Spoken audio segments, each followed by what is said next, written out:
keessan qawwee baattu aangorra jirtu ummanni maal singol an ummata fixan yenna barbaadan salaamawi salfii qambarrii sangaan baatu ummatatti gootanii gadi yaastaniit salaamawi salfii baatu yoo ummanni sinirratti bayin ajjeestu ofii keessanii kadhattanii itti humnaan reebdanii maal gootanii salaamawi salfii baasaa ummata yoo inni didan ajjeestu kun ijoollee kichuu salaalee keessatti karaatti hafan ijoollee maal fakkaatu dhimma maalitti maaltu isaan gasham ummannoo taa'ee jiraachaa jira ofiisaa iyyuu guyyaatti sii tokko nyaateetu kan inni oolaa jiru dhimma maalitti dhaama inni sinii siyaasa ummata kanaan siyaasa godhattanii waggaan dallaltan inde adda bilisummaa Oromoo balleessuun dandeessan utuu dandeessanii qaata balleessitu sinii galee ijaan dandeenyee fi ummata kana ummanni kun immoo ofiisaa dandee of keessaa baasuu danda'u lubbuusaa iyyuu akkatti bushatu hin qabu sii galee atin doorsista adda bilisummaa Oromoon doorsisa eddee kamitti haacitu Oromoon kana sababa biraan sabni biraan wajjeese nu wayyabe dhugaa rabbi sabni biraan nu bitee nu wayyaba iyyiteerre tokkummaatiin kaata beeki Oromoo adda lamatti kuttanii isa kana najjeestaa isa kana nawwaaltaa isa kana indabbara dhugaa rabbi imimmaan dhalayyeessaa indabbara inde aango erga mootummaa taatanii jara kana faana olii galtanii aangoo keessa qooddachuu sinii gale utuu kun jiru imma maalitti waggaan haati Oromoo teessee boossuuf imma maalitti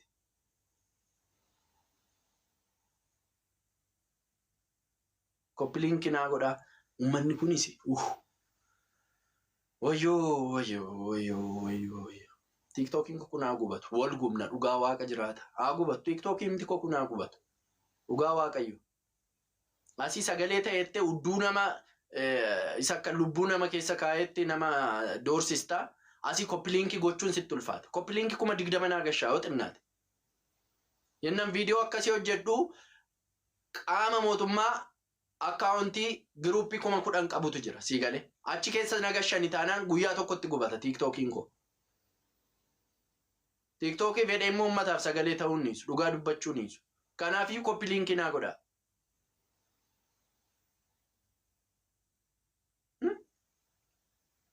bushaa jedhame bakka bushitanii biyyas argine kunoo finfinnee bareechaa jirtu biyya tokko biyya jaallattanii babbareechachaa jirtu biyya sakaan isaa garakkoon hin jiru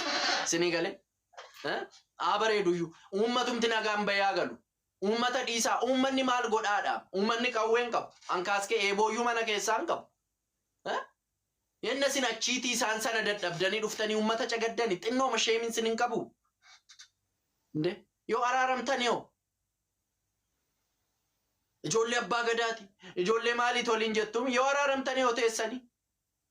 qaama mootummaa guddaa tokko akkuma kana dura deemtanii achirratti walii galu dhimma maaliitti walii galuu dadhabdanii garaa keessanii fi bar malee Oromoon silaa walii galuu dadhabeeti birrii fi aangoo fi kan sin walii galuu dadhabdan aangoo fettanii immoo uummata nagaan fixina haadha abbaa hiyyeessaan fixina dhugaa rabbi takka sababa biraatiin umeetu aangoo kanarra fide sin baasa har'a immoo sinumaanii adda bilisummaa of keessaa baasa adda bilisummaa akkas anoo fiikeen dandeenya anoo fiikeen ariina anoo fiikee qabdee yookaanis bosona keessa deemtee ofiikee loluu hin dandeenye ummanni kun ummanni harka duwwaa akkamittiin saba kana adda bilisummaa Oromoo of keessaa baasa amma komentii jalatti tokko argitanii ijoolleemti keenya sin dura nagaa ta'uu fi shanii of keessaa baasa abaa of keessaa baasa ofiike albaate ofiike of keessaa baasuu dadhabde ummanni Oromoo akkamittiin nama qawwee qabate nama qawwee hidhatee bosona jiru akkamittiin of keessaa baasa Wallaggatti waan isaan godhan dhugaa rabbii Wallaggatti ummata magaala keessa jiru ankaaskee eebootti laataniitu caakkaatti beena goraadeetti laataniitu baasaa beena abaa'oo jedhanii ofiisaanii wattaaddarri duuba jira ummata fuudhanii ariyaanii bosonatti naqanii ummata mileena meeqa abaa'oo abaasuuf egaa ummanni qottoo fi maacidiitiin abaa'oo baasaa siyaasa akkasii hojjettu beeki siyaasa fokkisaa siyaasa dhala namaarraan barbaachisne hojjettu beeki waliigalaati biyyan keessani bakka waliigalaati akka nama jiraachisuu qabdanitti jiraachisaa hiyyeessi nyaatee abulu ala saarratti irraa darbuuf yoo sin dabarsuu fi dadhabdan maal hojii fixxu ummata እንዴ የነ ትግሬ አከሲ ሀረሲ ኑፍታኒ አከሲ አንከሰን ሞንጫለ የነ ሲኑፍታን ኦሮሞን ላፈራ ማጫቂ ኡጋዋ ከዮ namni bo'uu fi namni iyyuu fi namni sagalee ta'uu fi hin jiru malee laafu marraa taragdan amma moodee mootummaan Oromoo ta'e kun immoo miti hin jenne nuti mootummaa Oromooti eeyyee mootummaa Oromooti sin garuu Oromoon boosisiina achitti abaa warraa qiimii qabda deemi achitti wal fataffate annu gashu hin jiru inni sibidda baataati sibidda baata haadha kee maal gochuu doorsistame haadha kee abbaa kee nama waa tokkoon qabanne nama ofiisaayyuu guyyaatti si tokko nyaatee galgala maalin nyaadhee yaaddoo keessa oolu maal gootee fitta maal gootee ajjeesta sheemiimtin jiruuyi sagalee ta'aa fi koppiliinki godhaa ijoolleen Oromoo faamasoota warri taatan sagalee ta'aa እንዴ hiyyeessi amma dhumutti moo hiyyeessi Oromoo haati Oromoo amma dhumtutti moo dhugaa rabbi Aango keessaniif siyaasa keessaniif siree gaarii irra buluuf nyaata gaarii nyaachuuf dhala keessan biyya guddatetti barsiifachuuf ettanii sini dhala hiyyeessa haadha hiyyeessaa fittu maal ummanni kun ikkoo inni har'a ajjeestu kun ikkoo dhala isaatti dhabee xinnaatti dhabee beekaatti dhabee hayyuutti dhabee guddaatti dhabeeti bar anisin har'a aangoo sanarra jirtan har'a immoo abaa'oo balleessuuf tooftaa irratti hojjettu ummata kanarratti Nden dabbara dhugaa rabbi qaama mootummaa laallatu hundi keessanii waan kana dhaabbadhaa laala haadha keessuma haadha Oromoon ajjeesisiina sinitti himne nuti imimmaan Oromoo eddee ciistutti si hambisa warra aangoo qabdu sitti himaan imimmaan Oromoo dhiigni Oromoo bakka yoo humna dhabe bakka ati ciistutti si ajjeesa dhiigni Oromoo sitti himaan si gale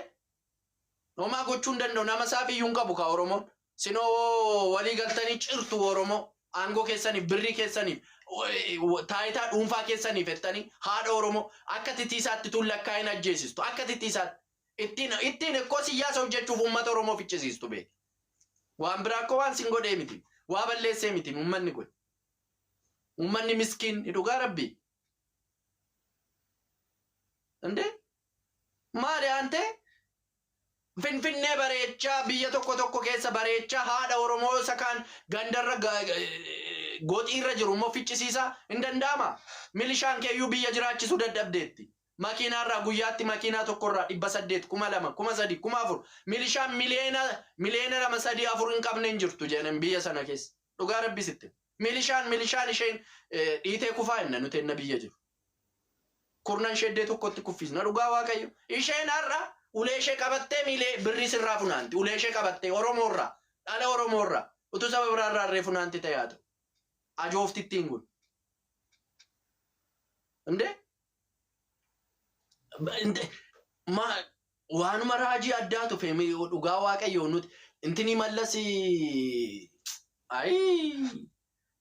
mallas jibbuun keenya dhugaa waaqayyo akka nuti dhumnu nu taasise dhugaa rabbi mootummaa magaarii dhufa enna mootummaa magaarii dhufa jedhee uummanni Oromoo dhumu gaafa dhufaan Oromoo fixu an Oromoo erebesmaan bool Tigreen akkasitti nu finne foonaadha koo waggaa 1000 jiraachisu nabseen mallas zeenaawii amaaramu dhugaa rabbi takka Oromoon akkasitti numne takka maali antee katamaa bareechuu muka dhaabuu dhiistanii dhalli namaa akkamitti guyyaatti sii 2 nyaataa irratti yoo hojjettan isayyuun bareechina miidhagsina namni siniin jedhen jiru yoo haadha keenya abbaa keenya ajjeesuu dhiistan maayin andi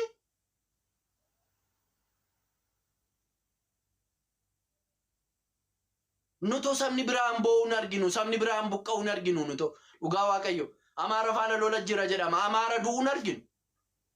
amaara du'ee fide viidiyoo asirratti kana du'e kana dhume nu jala mootummaan kana ajjeese jedhuun arginu Nde? Maalisi? Moja boicha se narratintini. Koppilinki naa godhamu. Koppilinki naa aagubat TikTok ittiin kun aagubat. Foonaadha kunaa nyaachisu aagubat TikTok ittiin kun.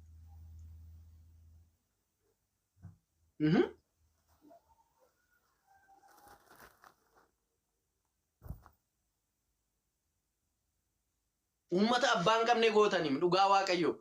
Uummata mootummaamti Oromoo ofiin jedhurre Oromoon sabni isaa tokko dhalli isaa tokko maatiin Oromoo tokko gaafa du'utti nagaamu Isaan achiiti bakka isa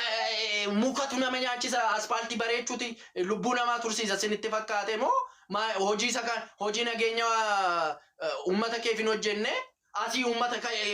isa finfinnee kana faranjii qofaatti dhalate haati abbaan alchite kana uummata raa kana finfinnee keessatti fo'aa bittin gootee jiraachista inni kaan nagaan qabu inni kaan hin dhuma inni kaan hin bu'a inni kaan wal hata inni kaan wal fixa nuti mootummaa akkasiin argine dhugaa waaqayyo takka mootummaa akkasiin argine hin dubbannu hankeenyadha inni teenya sin ilaallee dadhabne inni yin amma dandeenyu sii galee maa lubbuu ba'aa miti inni yin amma dandeenyu uummata keenyaaf afuuftu nama ajjeesuu oromoo akka kee oromoof sagalee ta'uu ajjeesisuu beekta malee waa tokko waan ati oromoof buuste tokko hin jiru dhugaa rabbii sitti mana warqii oromoof ijaaruurra lubbuun oromoo guyyaa 2-3 fataa zanaa hidhee abulu biyya isaa keessatti ani mucaa oromooti biyya bushaa jira hidhee laphee isaa dhiibee finfinnee keessa adeeme nagaan bahee nagaan galuu qaba dhalli oromoo tokko nde maa mootummaa isa kam argine nuti mootummaa erebeegi yesus mootummaa akkasitti saba fixu eessatti argame eessuma jira biyya kam jira nde deemi laga jira lagatti loli adda bilisummaa oromoo isa dhuman qabne lola isa dhuman qabne kan sinis isaan balleessuu hin dandeessan isaanis dhufanii aangoo sinirraa fuudhuu hin danda'an wal fixaama umrii isaanii ela amma marroo jira miti marroo gana mucaa marrootu gana adda bilisummaa irraa aangoo fudhata fayyuma lagataa jiftu sinis malee sinis fayyuma lolaaftu malee waan tokko waan furmaata fiddan tokko hin jiru addi bilisummaa oromoos dhugaa rabbi sinitti sin deeggarre homtu hin jiru har'a booru jenne homtu hin jiru dhugaa rabbi amma danda'ametti immoo maatii nurraan fixina bakka si walii galoo dadhabdanii uummata nagaan taa'u uummata guyyaatti sii tokko nyaatu kana hin fixina hin balleessina uummata hin mancaasina deemaa lagatti wal lola maa magaala keessatti wal loltu eessatti magaala keessatti namni wal lola qawwee baate ummanni salaalee magaala keessa baadiyaa keessa jira maal fuutu sin baadiyaa keessa achi bakka bosonni jiru deemtanii loltanii bakka bosonni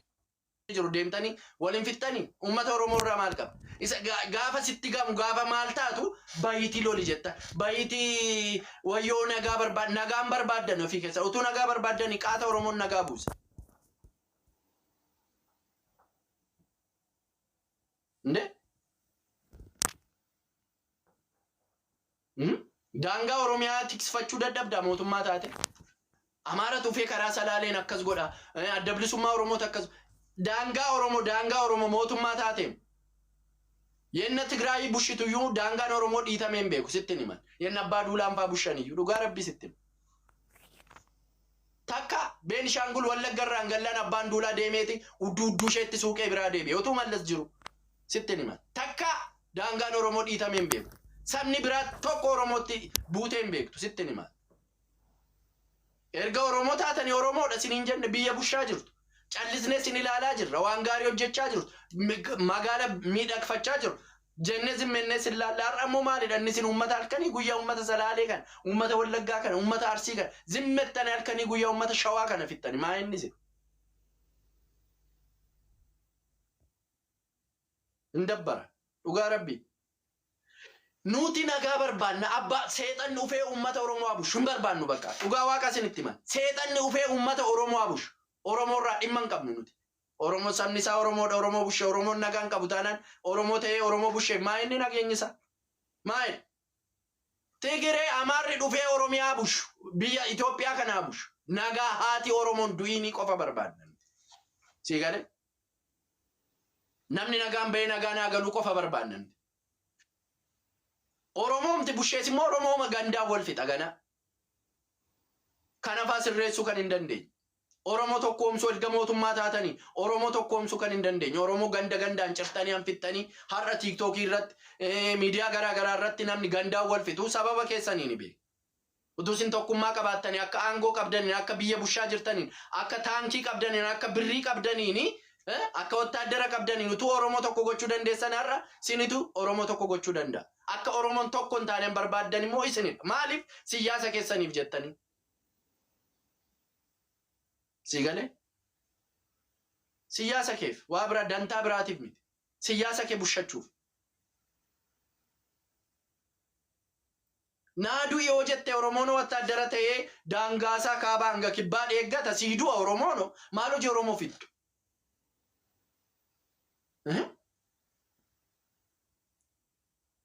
Barikko utuu sin nagaa qabaattanii mootummaan ammarra jirtanii kun utuu sin nagaa qabaattanii utuu sin Oromoof waan gaarii hojjettanii na'amanii adda bilisummaa Oromoo faana dhaabbadhu. Ijaashira of keessaa qabdaniif Sigale? Maaliif ennaan ani uummanni nagaan akka jiraatu qofan barbaada. Uummanni Oromoo hojjetatee bahee biyya isaa keessatti garmaamee